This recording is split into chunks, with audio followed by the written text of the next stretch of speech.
云林后尾建国贯穿伫日本时代是新丰特工队的训练基地，伫2015年登录做县内的文化资产。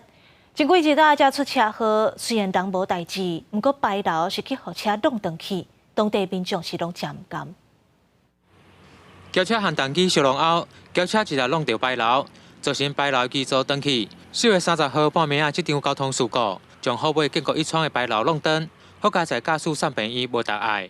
牌楼及基座遭撞击毁损，全案由虎尾交通小队依 A2事故程序处理，并通知建国一村发展协会做后续处理。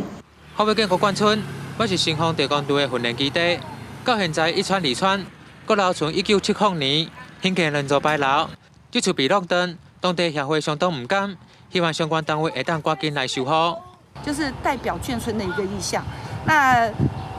大家对这样子的话，就是他，就说在心理上面，就会认同，有一个认同感。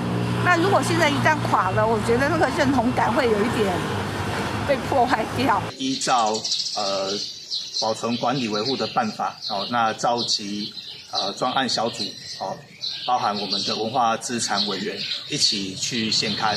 文管处表示，后尾建国贯村在2015年6月份。登录位于云林县有形文化资产，属于古老建筑群。这处的牌楼要在2020年，因为新生加固完成，将会在会勘后进行后续修复，迈向造事者来要求赔偿。记者用有报道。